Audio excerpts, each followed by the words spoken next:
انتصر التاريخ على الجغرافيا. يعني ايه يا جماعة؟ يعني الطبيعي والمنطقي ان الاهلي والزمالك هما بيلعبوا في اي بطولة مصرية ان هما يوصلوا نهائي او يبقى هما الاول والتاني.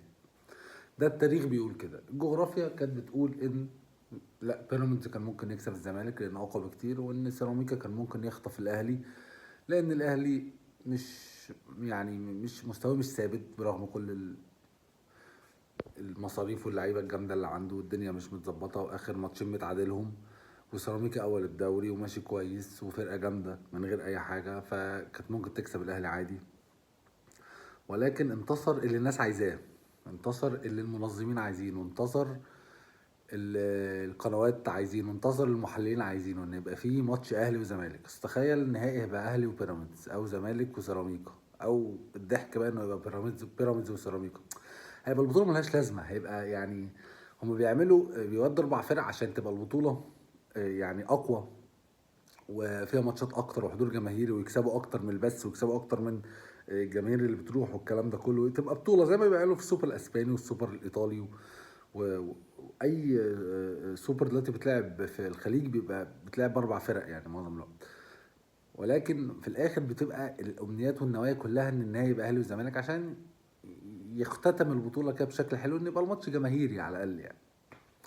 فالاهلي كسب بالراحه على الهادي، لعب الماتش كويس، عرف يعدي. حتى الاهلي هو مش احسن حاجه، سيراميكا كان فايق الفتره اللي فاتت، عرف يكسب، عرف يجيب جون، سيراميكا اتعادل، راح جاب جون في اول الشوط التاني ونايم بس، والماتش عدى. الزمالك كذلك، تحيه الصراحه لجمهور الزمالك في الامارات، عمل ضغط كبير قوي على لعيبه بيراميدز. لعيبه بيراميدز تحس انهم النهارده مش في حالتهم، ومفيش اي مبرر غير ان هم كانوا خايفين من الجماهير. مش خايفين يعني معنى خايفين، مخضوضين من الجمهور، مع ان طبعا مش اول مره يلعبوا اهلي وزمالك ولعبوه 100,000 مرة هنا في مصر وبره مصر وخدوا افريقيا عادي. بس النهارده الحالة بتاعت جمهور الزمالك في الامارات كانت جميلة صراحة، وعرفوا يضغطوا حقيقة على لعيبة بيراميدز، وده حتى ظهر في ضربات الجزاء يعني. النهارده بيراميدز مستواه غريب، لان هو بيراميدز اولا فرقه جامده، ما غيرش فرقه السنه اللي فاتت، فايق. يعني مثلا مش زي الاهلي مثلا اخر ماتشين متعادل، فايق عمال يكسب والدنيا ماشيه، واخد بطولات، واخد سوبر افريقي، واخد اللي هي الانتركونتيننتال، يعني ماشي كويس. فكانت غريبه قوي ان هو يظهر بالمستوى ده قدام الزمالك اللي هو مهلهل ومدربه لسه ماشي، وجايبين مدرب محلي اللي هو بالمناسبه راجل كويس، راجل واقعي، على الاقل عرف يلعب بالادوات اللي عنده، عرف يوصل الماتش لبر الامان، وصله لضربات جزاء. اي مدرب واقعي ماسك الزمالك النهارده بالفرقه دي، بيلعب فرقه بحجم بيراميدز في بطوله نوك اوت، هيحاول يزق الماتش لضربات جزاء بلا ادنى شك. وضربات الجزاء خلاص بقى، يا انا انت، يعني خلاص انا سايبها بقى للعيبه. ودايما الزمالك حقيقه يعني كعبوا عالي على بيراميدز في موضوع ضربات الجزاء. يعني ما خسرش الا ماتش واحد بس ضربات جزاء، كان في الكاس من 3 4 سنين كده. غير كده على طول بيكسب بيراميدز ضربات جزاء في اسوأ حالاته. يعني النهارده مفيش اسوأ من كده يعني. النهائي طبعا اهلي وزمالك غير متوقع زي اي نهائي بينهم. طبعا يعني كفة الاهلي ترجح لانه بالاسماء. لعيبه الاهلي طبعا هتبقى عايزه تفوق بالماتش ده ببطوله وتاخدها من الزمالك، ولسه كسبان الزمالك من شهر في الدوري، فهتبقى دفعه قويه. لعيبه الزمالك هتنزل بمبدا مش خسرانه حاجه، انا كده كده اصلا ما كانش حد مستني مني حاجه، انا كويس ان انا عديت بيراميدز وصلت نهائي. وخلي بالك حاله رفع الضغوطات دي بتخلي ساعات تجيب نتائج كويسه.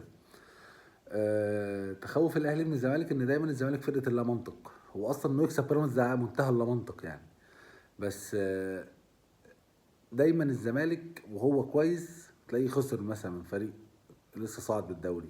حصل السنه دي الزمالك وهو في اسوأ حالاته تلاقيه خد السوبر الافريقي من الاهلي. فرق دايما الغير متوقع اللا منطق، فده اللي يقلق الاهلاويه والاهلي. لكن التوقع المنطقي ان الاهلي يكسب. الاهلي مش اجمد حاجه، بس اعلى من الزمالك 100% على الاقل كسكواد. والزمالك بيحاول، واخدين دفعه كويسه. الجمهور النهارده الروح كانت باينه انها عاليه. فمثلا لو الماتش خرج 2-1 1-0 يعني هيبقى عادي. الاهلي طبعا مش عادي ان الاهلي يكسب الزمالك في بطوله، يعني هتبقى فرحه جامده، لكن هتبقى مش شيء صادم، يعني مش حاجه غريبه. الغير متوقع طبعا ان الزمالك يكسب. فهنشوف، المهم ان احنا هنشوف ماتش حلو اهلي وزمالك نهائي السوبر المصري، وده اللي احنا عايزينه. اخر حاجه عايز اقولها، بعد كده السوبر المصري ده يا جماعه، لا في الامارات، مش في الامارات، خلوه اهلي وزمالك، خلوه بين بطل دوري وبطل الكاس ايا كان بقى.